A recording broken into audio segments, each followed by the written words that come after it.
2021 ഞാൻ ജോലി ചെയ്തത് വളാഞ്ചേരി പോലീസ് സ്റ്റേഷനിലാണ്. വളാഞ്ചേരി പോലീസ് സ്റ്റേഷൻ ഞാൻ ജോലി ചെയ്യുമ്പോൾ ഒരു പെൺകുട്ടിയെ കാണാനില്ല എന്നൊരു കേസാണ് പോലീസ് സ്റ്റേഷനിൽ വന്നത്. പോലീസ് സ്റ്റേഷനിൽ പെൺകുട്ടിയെ കാണാനില്ലെങ്കിൽ കേസ് രജിസ്റ്റർ ചെയ്യും, മിസ്സിംഗ് കേസ് എടുക്കും, അന്വേഷണം നടക്കും. ആ കുട്ടി എന്നും ജോലിക്കായി പോകുന്ന കുട്ടിയായിരുന്നു. ഒരു ദന്ത ഹോസ്പിറ്റലിലാണ് ജോലി ചെയ്യുന്നത്. ഈ കുട്ടി ഒരു 10 മണിക്ക് അവിടെ എത്താതിരുന്നതിൻ്റെ പേരിൽ ആ ഡോക്ടർ വീട്ടിലേക്ക് വിളിച്ചു. ആ കുട്ടി ഹോസ്പിറ്റലിൽ എത്തിയിട്ടില്ല എന്ന് പറഞ്ഞു. അന്വേഷണമായി. ഒരു 8 ദിവസത്തിന് ശേഷമാണ് ഞാൻ ഈ അന്വേഷണത്തോടു കൂടി ചേരുന്നത്. ഒരു പ്രശ്നങ്ങളുണ്ടായാൽ, നാട്ടിലൊരു കേസുണ്ടായാൽ പോലീസ് ആദ്യം ചെയ്യുന്നത് അവരുടെ മൊബൈൽ ഫോൺ പരിശോധിക്കുക എന്നുള്ളതാണ്. നമ്മുടെ നാട്ടിലൊരു പ്രശ്നമുണ്ടായാൽ പോലീസ് ആദ്യം ചെയ്യുന്നത് അവരുടെ മൊബൈൽ ഫോൺ പരിശോധിക്കുകയാണ്. വലിയ വലിയ കേസുകളാണെങ്കിൽ ആ നാട്ടിൽ വരുന്ന അല്ലെങ്കിൽ ആ ടവറിൻ്റെ കീഴിൽ വരുന്ന എല്ലാ മൊബൈൽ ഫോണുകളും മൊബൈൽ കോളുകളും ഏതൊക്കെ കമ്പനിയുടെ ആയാലും പോലീസ് എടുത്ത് പരിശോധിക്കും. ഈ ഫോണുകൾ പരിശോധിച്ച് കഴിഞ്ഞാൽ ഒരാളുടെ സ്വഭാവം എന്താണെന്ന് അന്വേഷണ ഉദ്യോഗസ്ഥർക്ക് അറിയാൻ കഴിയും. നമ്മളൊരു മൊബൈൽ പരിശോധിച്ചാൽ നമ്മുടെ ഉമ്മമാരും പാപ്പമാരും ഒക്കെ മനസ്സിലാക്കേണ്ട ഒരു കാര്യം, കുട്ടികളും മനസ്സിലാക്കേണ്ട കാര്യം, നമ്മൾ മൊബൈൽ പരിശോധിക്കുമ്പോൾ ആ കുട്ടിയുമായി ബന്ധപ്പെട്ട എല്ലാ കാര്യങ്ങളും അന്വേഷണ ഉദ്യോഗസ്ഥന് അറിവ് കിട്ടും. എപ്പോഴൊക്കെയാണ് ആ കുട്ടി വിളിക്കുന്നത്, ഏതൊക്കെ സമയത്താണ് വിളിക്കുന്നത്, ആരൊക്കെയാണ് വിളിക്കുന്നത് എന്നുള്ള വിവരം കിട്ടും. ഞങ്ങൾ അന്വേഷിക്കുമ്പോൾ രാത്രി 12 മണിക്ക് ശേഷമുള്ള ധാരാളം കോളുകൾ കാണാറുണ്ട്. ഏറ്റവും അധികം കോള് അരമണിക്കൂറും 1 മണിക്കൂറും. സാധാരണ കോള് വിളിക്കുക, ഭർത്താവ് ഗൾഫിലാണെങ്കിൽ ഭാര്യ വിളിക്കും, സാധാരണ വിളിക്കാറുണ്ട്. അങ്ങനെ അല്ലാത്ത കുട്ടികൾ അരമണിക്കൂറും 1 മണിക്കൂറും ഒക്കെ വിളികൾ നടത്തുമ്പോൾ ആ വിളികളൊക്കെ ഏത് തരത്തിലുള്ള വിളികളാണ് എന്ന് അന്വേഷണ ഉദ്യോഗസ്ഥന്മാർക്ക് അറിയാം. അത് അറിഞ്ഞാൽ തന്നെയും അത് കാര്യമായിട്ട് എടുക്കാറില്ല. നമ്മൾ ഒരാളെക്കുറിച്ച് മനസ്സിലാക്കാൻ, ഈ പാടൂർ മഹലിലെ ഒരാളെ മനസ്സിലാക്കാൻ, ഒരു കുട്ടിയുടെ വിവാഹകാര്യം വന്നാൽ ഇന്ന് ആദ്യം നോക്കുക, വേറെ ആരെയും കാണേണ്ട, അവരുടെ സോഷ്യൽ മീഡിയ അക്കൗണ്ട് നോക്കിയാൽ മതി. സോഷ്യൽ മീഡിയ അക്കൗണ്ട് ഡിസ്കസ് ചെയ്താൽ കാര്യങ്ങൾ പിടികിട്ടും. ഞങ്ങളുടെ അടുത്തൊരു പെൺകുട്ടിക്ക് ഒരു വിവാഹാലോചന വന്നു.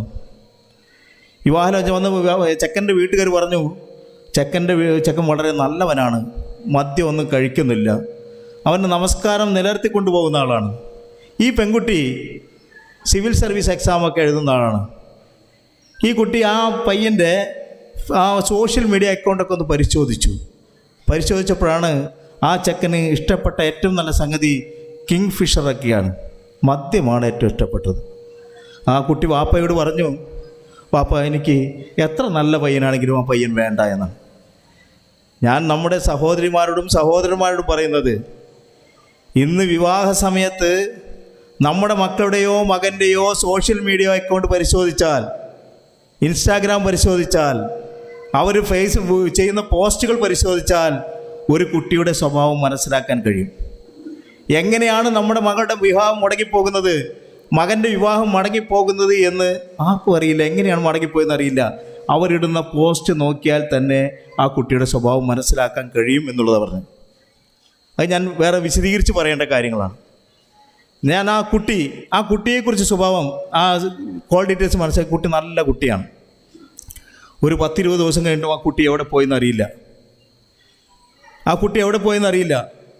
25 ദിവസം കഴിഞ്ഞു. ഞങ്ങളവിടെ അന്വേഷിക്കാൻ ചെല്ലുമ്പോൾ ആ മഹലുമായിട്ട് ബന്ധപ്പെട്ട, ആ മഹലിലെ മരണ വീട്ടിലും കല്യാണ വീട്ടിലൊക്കെ ഏറ്റവും വർക്ക് ചെയ്യുന്ന ഒരാളാണ് ഞങ്ങളെ സഹായിക്കാനുണ്ടായിരുന്നത്. ഞങ്ങളവിടെ ചെന്നപ്പോൾ ഈ പയ്യൻ ഞങ്ങളെല്ലാ കാര്യവും സഹായിക്കും. ഞങ്ങൾക്ക് വല്ല വെള്ളം വേണമെങ്കിൽ തെങ്ങുമ്മ കയറി കരിക്കിട്ട് തരും, കുടിക്കും. ഇനി വല്ല ഭക്ഷണം ആവശ്യമുണ്ടെങ്കിൽ അവൻ അപ്പം തന്നെ പോയി ഭക്ഷണമൊക്കെ കൊണ്ടുതരും. അവൻ്റെ വീട്ടിൽ വല്ല പരിപാടി നടക്കുകയാണെങ്കിൽ അതും ഞങ്ങൾക്ക് ഭക്ഷണമായിട്ട് കൊണ്ടുതരും, കഴിക്കുമായിരുന്നു. നല്ല പയ്യനാണല്ലോ, കഴിച്ചു. അവസാനം ഇവൻ ഓരോരുത്തർ സംശയം പറഞ്ഞു. ഒരു നാട്ടിൽ പ്രശ്നം ഉണ്ടെങ്കിൽ വളരെ സംശയം പറയും, അത് അവനായിരിക്കും, അത് മുഹമ്മദാക്കയാണ്, അത് സെയ്ദൊക്കെയാണ് ആ കുട്ടിയെ. ഞങ്ങൾ അവരൊക്കെ വിളിച്ച് ചോദിച്ചു, അതും രക്ഷയില്ല. അവസാനം ഇവൻ്റെ പ്രവർത്തികളെക്കുറിച്ച് ഞങ്ങൾ അന്വേഷിച്ചു. ഇവനൊരു പറമ്പ് നോട്ടക്കാരനായിരുന്നു.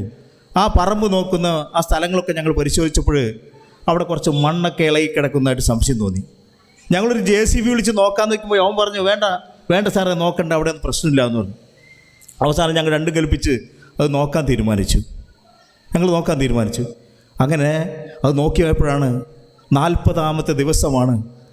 ഞങ്ങൾക്ക് മണ്ണ് നീക്കി നോക്കിയപ്പോൾ ഞങ്ങൾ കണ്ടത് 2 കാലിൻ്റെ അസ്ഥികൂടം കാണാൻ കഴിഞ്ഞു. ഞങ്ങൾക്ക് മനസ്സിലായി ഇത് കാണാതായ സുബീറ ഫർഹത്ത് തന്നെയായിരിക്കും. അതിന് ഉത്തരവാദി നമ്മൾ അന്വേഷിച്ച് നമ്മളെ സഹായിച്ച ആ പയ്യൻ തന്നെയായിരിക്കും. അവനെ മാറ്റി നിർത്തിക്കൊണ്ട് ഞങ്ങൾ ചോദ്യം ചെയ്തപ്പോൾ അവനാണ് ആ കൃത്യം ചെയ്തതെന്ന് മനസ്സിലായി.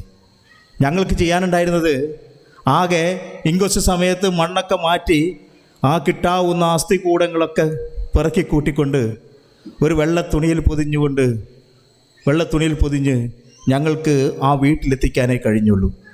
ആദ്യം ആ കാല് കണ്ട ഉടനെ തന്നെ ഞങ്ങളുണ്ടായിരുന്നൊരു പോലീസ് ഉദ്യോഗസ്ഥൻ സുബീറ ഫർഹത്തിൻ്റെ വീട്ടിൽ ചെന്നിട്ട് ഉമ്മയോട് പറഞ്ഞു, സുബീറ ഫർഹത്തിനെ കിട്ടിയിട്ടുണ്ട്. ഉമ്മയ്ക്ക് സന്തോഷമായി, എൻ്റെ മകളെ കിട്ടിയല്ലോ എന്നുള്ള സന്തോഷം. ഉടനെ തന്നെ ഉമ്മ ഒരു കവർ എടുത്തുകൊണ്ട് ആ കുട്ടിക്ക് ധരിക്കാനുള്ള ഡ്രസ്സ്, ഒരു പേസ്റ്റ്, ബ്രഷ് എല്ലാം ഇതിൽ കൊടുക്കുകയാണ്. എന്നിട്ട് സാറിനോട് പറഞ്ഞു, സാറേ എൻ്റെ മകൾ പോയിട്ട് ഇന്നേക്ക് 40 ദിവസം തികയാണ് സാറേ. അവൾ ചിലപ്പോൾ വല്ല മാനസിക വിഭ്രാന്തി കൊണ്ടായിരിക്കും അവൾ പോയേക്കുന്നത്. അതുകൊണ്ട് സാറൊരു കാര്യം ചെയ്യണം, അവൾക്ക് ആ ഡ്രസ്സൊന്ന് കൊടുക്കണം സാറേ എന്ന് പറയുകയാണ്. ഞങ്ങൾക്ക് വളരെ വിഷമമായി. ഞങ്ങൾക്ക് സ്വന്തം മകളുടെ നെറ്റിയിൽ ഉമ്മ തൊടുക്കാൻ പോലും ആ ഉമ്മയ്ക്ക് കഴിയാതെ കുറച്ച് എല്ലിൻ കഷ്ണങ്ങൾ പൊതിഞ്ഞുകൊണ്ട് അവിടെ കൊണ്ടു ചെന്നെത്തിക്കാനേ ഞങ്ങൾക്ക് കഴിഞ്ഞുള്ളൂ. ആ ഉമ്മയുടെ കരച്ചിൽ എന്താണെന്ന് വെച്ചാൽ റജബ് 26-നായിരുന്നു സംഭവം. വളാഞ്ചേരിയാണ് സംഭവം. ചോറ്റൂരാണ് സ്ഥലം. ശിഹാബ് ചോറ്റൂരിൻ്റെ തൊട്ട് അയൽവാസിയായിരുന്നു ഈ കുട്ടി. ആ കുട്ടി ഉമ്മ പറഞ്ഞ് കരയുന്നത്, റജബ് 26-ന് കുട്ടി പോകുമ്പോൾ നോമ്പ് പിടിച്ചുകൊണ്ടാണ് പോകുന്നത്. എന്നിട്ട് പറഞ്ഞു, ഞാൻ അവൽ മേടിച്ചു കൊണ്ടുവരാം, പിറ്റേ ദിവസം നോമ്പ് പിടിക്കുന്നതിന് ഞാൻ അവൽ വാങ്ങിച്ചു കൊണ്ടുവരാം എന്ന് പറഞ്ഞായിട്ടാണ് ആ കുട്ടി പോയത്. തിരിച്ചെത്തിയില്ല. വാപ്പയാണെങ്കിൽ ഗൾഫിലായിരുന്നു. അവനോട് ഞങ്ങൾ ചോദിച്ചിരുന്നു, ഞങ്ങൾക്ക് മനസ്സിലായത് അവൻ കൂട്ടുകാരുമൊത്ത് മയക്കുമരുന്ന് ഉപയോഗിക്കുന്നവനായിരുന്നു. എല്ലാ സമയവും അവൻ പറമ്പിൽ സ്ഥിരമായിട്ട് മൊബൈൽ ഉപയോഗിച്ച് നടക്കുന്ന വ്യക്തിയായിരുന്നു ഇവൻ. ആ പിശാച് എന്ന് പറയുന്ന വ്യക്തി ആ കുട്ടി അവന് ഇക്ക എന്നും സഹോദരനുമായിട്ട് കണ്ടിരുന്ന, അവൻ്റെ തൊട്ട് അയൽവാസിയായിരുന്ന ആ പിശാച് പോകുമ്പോൾ ഈ പെൺകുട്ടി 100 മീറ്റർ 150 മീറ്റർ അകലേക്ക് പോകുമ്പോൾ ആ കുട്ടിയുടെ വായ പൊത്തിപ്പിടിച്ചുകൊണ്ട് കൊലപ്പെടുത്തുകയും അവൻ ആവശ്യമുള്ളതൊക്കെ എടുക്കുകയും അവൻ ആവശ്യമുള്ളതൊക്കെ മുതലാക്കുകയും ചെയ്ത ശേഷം ആ പെൺകുട്ടി ഒരു പായയിൽ പൊതിഞ്ഞു ആ മണ്ണിൻ്റെ ഇടയിൽ താഴ്ത്തുകയാണ് ചെയ്തത്. മറ്റൊരു കാര്യം, ഇന്ന് അവിടെ നടന്നെങ്കിൽ നാളെ നമ്മളെ പാടൂർ മഹല്ല് ജമാഅത്തിൻ്റെ കീഴിൽ ഇത്തരത്തിലുള്ള ആളുകൾ ഉണ്ടാകാൻ സാധ്യതയുണ്ട്. നമ്മുടെ മക്കൾ മദ്രസയിൽ പോകുന്നത്, സ്കൂളിൽ പോകുന്നത് 150 മീറ്ററും 200 മീറ്ററും നടന്നുകൊണ്ടാണ്. ഈ പോകുന്ന വഴിയിൽ ഇത്തരത്തിലുള്ള പിശാചുകൾ, ഇത്തരത്തിലുള്ള ക്രൂരന്മാരുണ്ടെങ്കിൽ നമ്മുടെ മക്കൾക്കും നാളെ സംഭവിച്ചുകൂടാതെ ഇരിക്കാൻ വേണ്ടിയിട്ടാണ് ഞാൻ നിങ്ങളോട് ഇത് പറഞ്ഞത്. വളരെ വ്യക്തമായി മനസ്സിലാക്കേണ്ട കാര്യമാണ്.